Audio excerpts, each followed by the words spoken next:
اعوذ باللہ من الشیطان الرجیم، بسم اللہ الرحمن الرحیم۔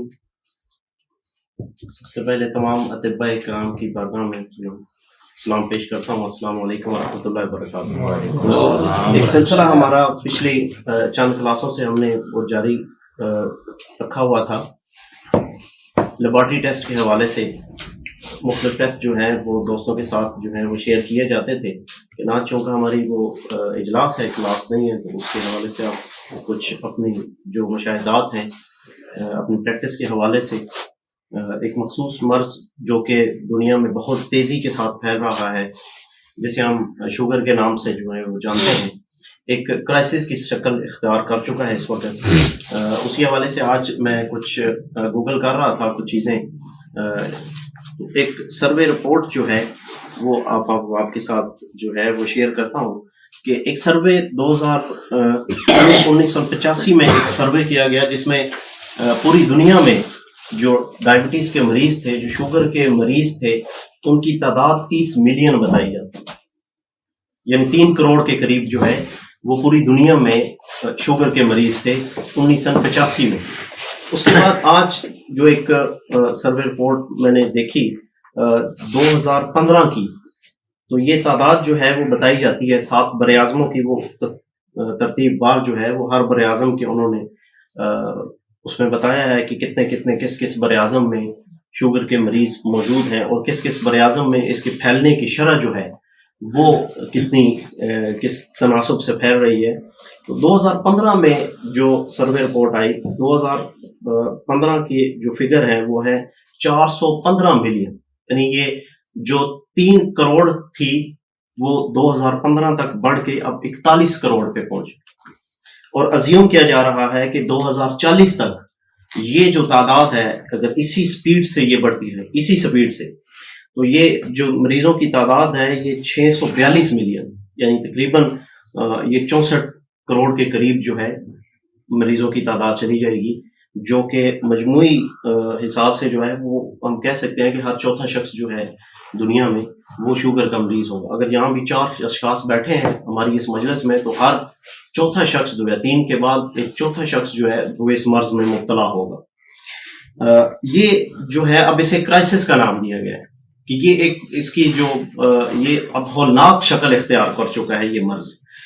یہ ہمارے ہاں تو ابھی ریسنٹلی 10-15 سالوں سے اس مرض نے جو ہے وہ ایک شدت کے ساتھ جو ہے سر اٹھایا ہے، لیکن یورپین کنٹریز میں، ساؤتھ امریکہ، نارتھ امریکہ میں، اور جو یورپ کے باقی ممالک ہیں، افریقن ممالک ہیں، ان میں یہ پہلے ہی ایک بے قابو مرض جو ہے اسے ڈکلیئر کیا جا چکا ہے کہ یہ ایسا مرض ہے کہ جس پہ ہم ابھی تک قابو نہیں پا سکے، اور یہ ان ممالک جنہیں ہم سمجھتے ہیں کہ جدید ریسرچ اور جو کچھ ہے علم کا منبع وہی لوگ ہیں، تو وہ لوگ تو یہ ڈکلیئر کر چکے ہیں کہ ہم اس مرض پہ کوئی ہمارا قابو نہیں رہا، یہ مرض اب ہمارے دسترس سے باہر نکل چکا ہے، ہم اس کا علاج معالجہ کرنے میں ناکام ہو چکے ہیں۔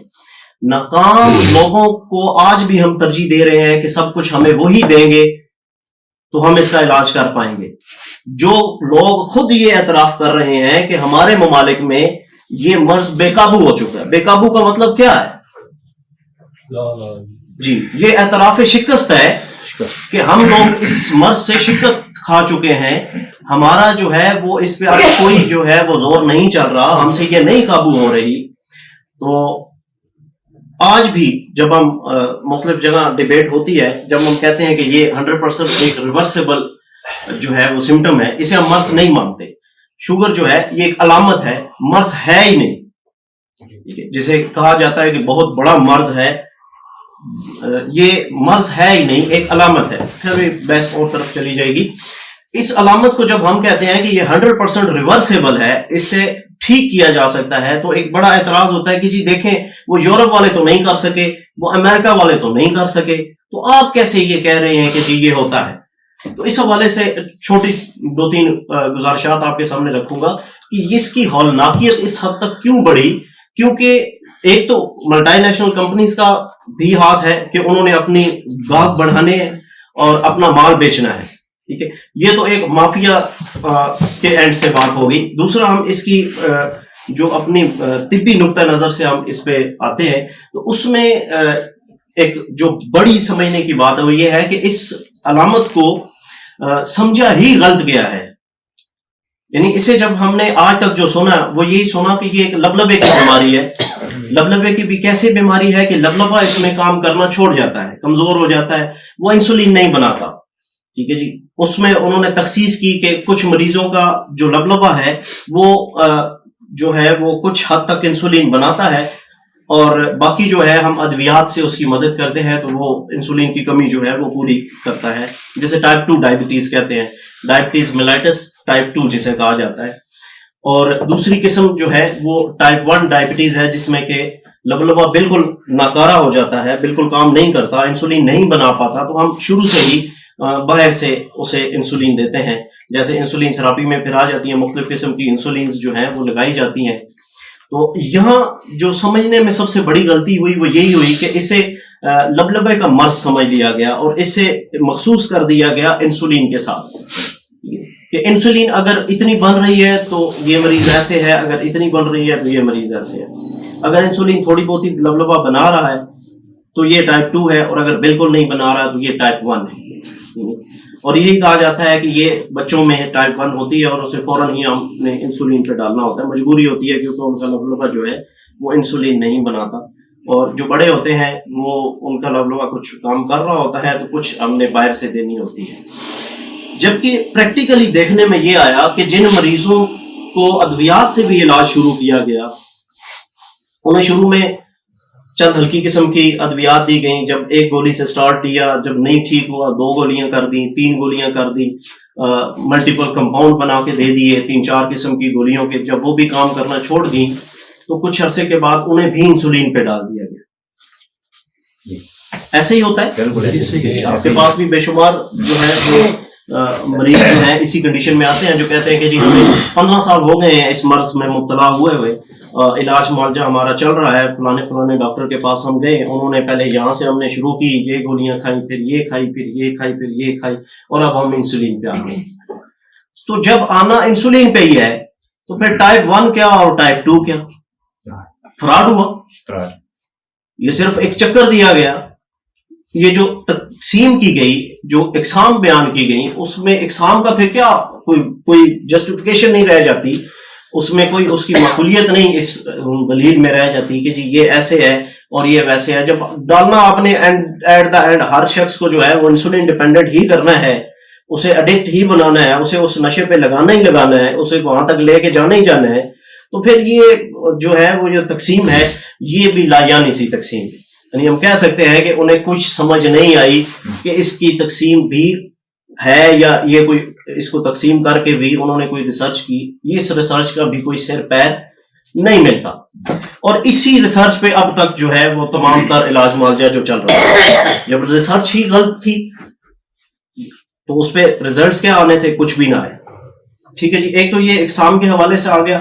دوسرا یہ کہ جب ہم اسے لبلبے کا مرض کہتے ہیں تو ہم نے اسے انسولین کے ساتھ تب جوڑا. انسولین کے ساتھ جوڑنا تب ضروری تھا کہ ہم نے اس کو جوڑنے کے لیے ہی ہم نے اس کو لبلبے کا مرض قرار دیا, کیونکہ ہم نے وہ بیچنی جو انسولین تھی اس وجہ سے ہم نے انسولین کو بیچ میں لائے. انسولین کو لانا مجبوری تھی. جب انسولین بنا ہی لبلبا رہا ہے تو بیچارے لبلبے نہیں پھر پھنسنا تھا, تو پھر ہم نے اس کے کھاتے میں ڈال دیا کہ یہ بھائی تیری بیماری. حالانکہ یہ لبلبے کی بیماری ہے ہی نہیں. آج دنیا جو ہے جدید ریسرچ جو ہے آج وہاں پہنچ رہی ہے کہ یہ ایک ڈائٹری ڈیزیز ہے, یہ ایک ہاضمے کی خرابی کی ایک علامت ہے. میٹابولک سنڈروم بھی اسے کہا جاتا ہے کہ یعنی جو 3-4-5 قسم کی علامتیں جب ملتی ہیں تو اسے ایک سنڈروم کی شکل میں وہ سامنے آتی ہے. تو اس سے میٹابولک سنڈروم کہا جا رہا ہے کہ یہ نظام ہضم جو آپ کا منہ سے شروع ہو رہا ہے, آپ کا معدہ, آپ کی چھوٹی آنت, بڑی آنت جو ہے, یہ سارا آپ کا جو ہے وہ ہضم ہے. تو میں جب استاد جی کے پاس آیا تو اسی طرح ذکر کیا کیونکہ میرے پاس تو وہی نالج تھی جو جدید ہمیں نالج دی گئی ہے, جو ہم نے پڑھا, جو ہم نے سیکھا, اور جو ہم نے نیٹ سے جو کچھ ہمارے پاس آیا, تو ہمارے پاس جو تھا وہ وہی تھا. اور کہ یہ ایسے ہوتی ہے, اس کی ٹائپ 1 ہوتی ہے, ٹائپ 2 ہوتی ہے, بس یہی اس کی اقسام ہوتی ہے. تو جب استاد جی کے پاس آیا اور استاد جی سے جب ڈسکس ہوا تو استاد جی یہ الفاظ ہے کہ بیٹا یہ تو ہضم کی خرابی کا نام ہے، یہ مرض نہیں ہے، یہ تو ہاضمے کی خرابی ہے. تو بڑا وہ ایک شاکنگ سا دماغ کو لگتا تھا کہ یار یہ کیسے ہو سکتا ہے، پوری دنیا جو ہے وہ اس کسی اور طرف چل رہی ہے. تو استاد جی کہتے ہیں کہ یہ تو ہاضمے کی خرابی کا نام ہے، تو ہاضمہ کرنا ہے تو ٹھیک ہے آپ درست ہیں. تو آج جو ہے وہ مختلف ناموں سے، کیٹو ڈائٹ کے حوالے سے، کیلوریز کے حوالے سے، ٹھیک ہے جی، آج مختلف جو بڑے بڑے ریسرچ اسکالرز ہیں جن کے بڑے بڑے تھیسز آ چکے ہیں اس وقت دنیا میں، وہ یہ کہہ رہے ہیں کہ جی آپ اسے کنٹرول کر کے ڈائٹ کو تو اس کو آپ ٹھیک کر سکتے ہیں. جو آج تک کہتے رہے کہ اس کا کوئی علاج نہیں ہے، آج وہ اپنے منہ سے کہہ رہے ہیں کہ اگر آپ اس کو غذا میں، اگر آپ اس کو غذا کے ذریعے کنٹرول کر سکتے ہیں، غذا کے ذریعے آپ اس کا علاج کر سکتے ہیں، اس کو ٹھیک کر سکتے ہیں. آج ان کے منہ سے بھی یہ نکل رہا ہے کہ آپ اس کو ٹھیک کر سکتے ہیں، یہ ٹھیک ہونے والی بیماری ہے. ٹھیک ہے جی، الحمدللہ بہت سارے مریض آئے اور استاد جی سے جب رہنمائی لی، ایک ذہن میں آتا تھا کہ استاد جی یہ ہضم کی بیماری ہے تو پھر ہضم کے بارے میں سمجھا دیں، دیکھو کیا ہے کیسے ہے. الحمدللہ جو استاد جی نے سکھایا، جو سمجھا، میں جس حد تک میری صلاحیت تھی سمجھنے کی، جو اللہ نے میرے نصیب میں لکھا تھا، جو مجھے ملا، اس حوالے سے وہ ہضم کے حوالے سے جب ہم نے دیکھا اور اس کے مطابق جب علاج معالجہ کیا تو الحمدللہ اللہ نے بہت کامیابیاں دی. تو ہضم پہ جب ہم آئے تو بہت سارا جو ہے یہ علاج اس مرض کا جو ہے وہ آسان ہو گیا. تو جس مرض پہ دنیا جو ہے وہ اب ہینڈز اپ کر چکی ہے، وہی جو اپنے آپ کو خدا سمجھتے ہیں، اور یہاں ہمارے جو ہے وہ کاٹھے انگریز جو ہے، ٹھیک ہے جی، جو اپنا باپ سمجھتے ہیں انہیں، وہ یہی سمجھتے ہیں کہ جی جو انہوں نے کہہ دیا وہی سب کچھ ہے، اس کے بعد تو ہے ہی کچھ نہیں. ایک پچھلے دنوں ایک کمنٹس میں ایک شخص نے بڑا وہ طنز کیا کہ جی وہ تو چاند پہ، جو چاند پہ چلے گئے وہ علاج نہیں دریافت کر سکے.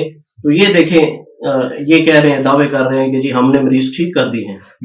ٹھیک ہے جی، تو میں نے انہیں وہ کہا کہ جی وہ چاند پہ آپ ان کے ساتھ گئے تھے، چاند پہ آپ ان کے ساتھ گئے تھے،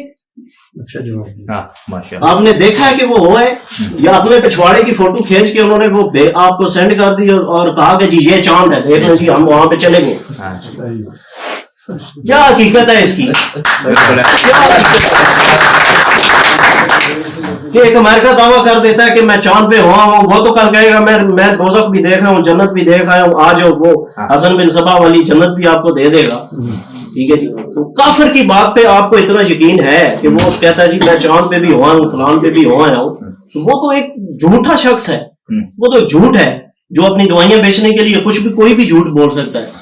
ٹھیک ہے، اس میں کیا ویلیڈیٹی ہے اس بات کی کہ انہوں نے یہ دعویٰ کر دی ہے؟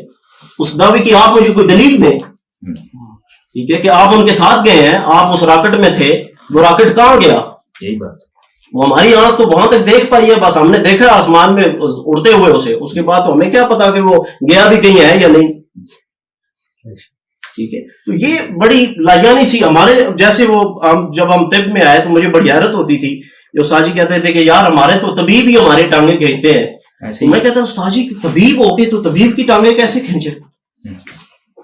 ایک بلادری ہے ہم، ایک خاندان ہے ہم، ایک کنبہ ہے ہم، تو ایک طبیب کی ٹانگیں کیسے کھینچتا ہے؟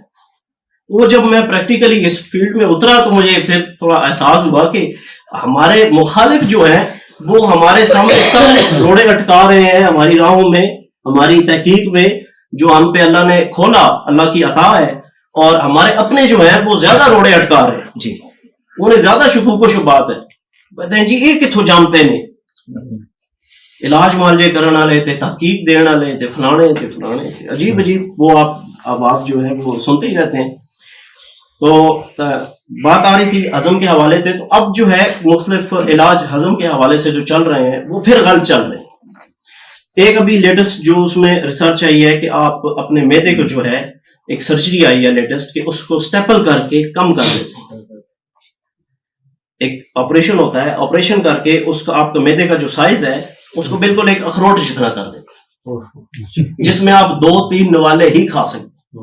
3 نوالے جب اس معدے میں پہنچتے ہیں تو وہ معدے سے ایک میسج آتا ہے دماغ کو کہ بھائی بس میں بھر گیا ہوں، مجھے اور ضرورت نہیں ہے. یہ ایک رانگ میسج آپ نے دیا ہے، ایک چیٹنگ ہے، ایک دھوکہ دے رہے ہیں آپ دماغ کو کہ اب میں بھر گیا ہوں، مجھے کھانے کی ضرورت نہیں ہے. اس کے بعد آپ کی وہ بھوک جو ہے، وہ ہنگر ہارمونز جو ہیں وہ ریلیز ہوتے ہیں، جو ریلیز ہو رہے ہوتے ہیں وہ ریلیز ہونے بند ہو جاتے ہیں، آپ کو مزید بھوک نہیں لگتی.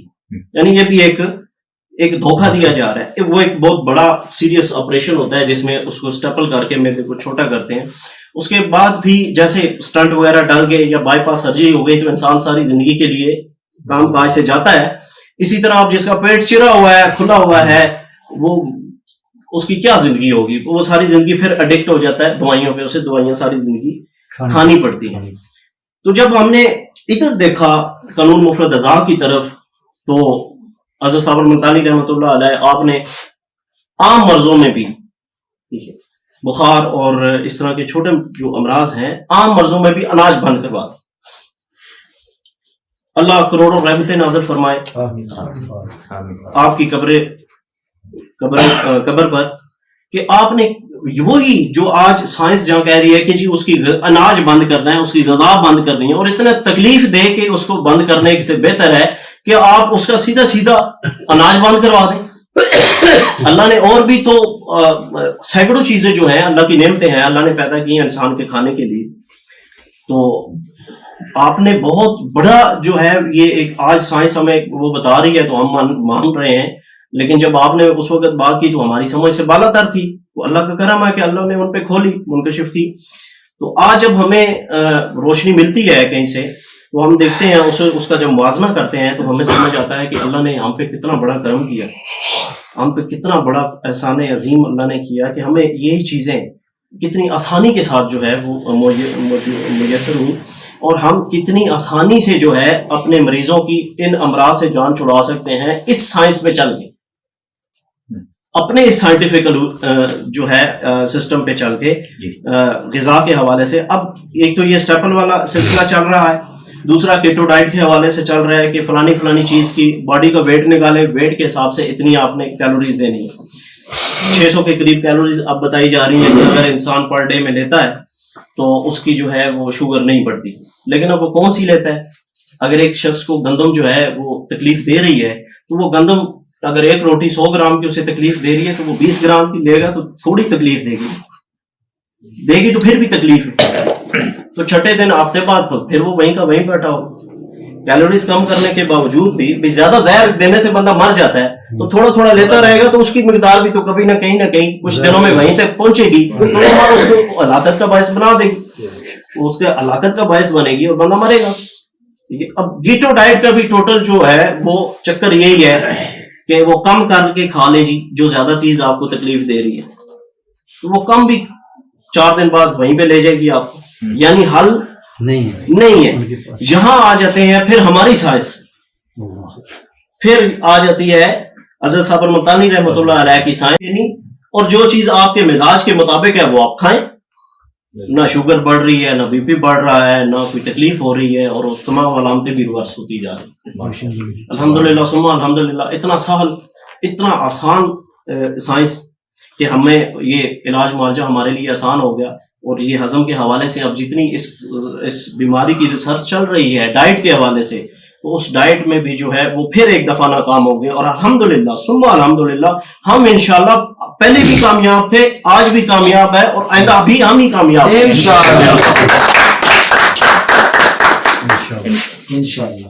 ابھی یہ ہضم کے حوالے سے جو ہے وہ آنے والی استاد جی کی کتاب جو ہے اس میں یہ ڈیٹیل سے آپ نے سمجھایا ہے. ایسے جو ہمیں سمجھ آیا وہ تو ہمیں سمجھ آیا، مزید اس پہ جو کچھ ہے وہ آپ نے بڑا تفصیل سے جو ہے اس پہ جو ہے وہ قلم اٹھائی ہے. تو انشاءاللہ بہت جلد جو ہے وہ آپ کے ہاتھوں میں ہوگی. تو جب وہ ہضم کھلے گا آپ پہ کہ کون سی چیز کہاں پہ ہضم ہو رہی ہے، کس چیز کو ہم نے کہاں پہ ہضم کرانا ہے، اور کس چیز کو ہم نے کن چیزوں سے جو ہے وہ معلومات لینی ہے، کہاں کون سی چیز جو ہضم ہو رہی ہے، اور کون سی چیز کہاں خرابی کا باعث بن رہی ہے، اور کون سا ہضم خراب ہوا ہے، کس ہضم کو ہم نے درست کرنا ہے، وہ کیسے ہم نے ڈائگنوز کرنا ہے کہ کون سا ہضم خراب ہے. یہ انشاءاللہ ساری چیزیں جو ہیں وہ آنے والی کتاب میں جو ہے وہ آپ کو ملے گی. اور جب یہ کھلے گا تو یہی ایک مرض نہیں بلکہ تمام جتنے بھی امراض ہیں میرا اپنا یہ خیال ہے کہ وہ بہت آسان ہو جائیں گے ہمارے لیے، مزید ان پہ جو ہے وہ علاج معالجہ کرنا جو ہے۔ آخر میں دعاؤں کی درخواست ہے، خصوصاً استاذ المکرم کے حوالے سے تمام احباب جو ہے وہ دعا کیا کیجیے آپ کی درازی عمر کے لیے، آپ کی صحت کے لیے، اور ہم سب جو ہیں طالب علم جو ہیں ان کے لیے بھی اللہ جو ہے یہ ہماری وابستگیاں جو ہیں وہ قائم و دائم رکھے، ہمیں جو ہے یہاں آنے کی توفیق دے، اور استاذ المکرم سے جو ہے وہ زیادہ سے زیادہ مستفیض ہونے کی توفیق عطا فرمائے۔ واخر دعوانا الحمدللہ رب العالمین۔ السلام علیکم ورحمۃ اللہ۔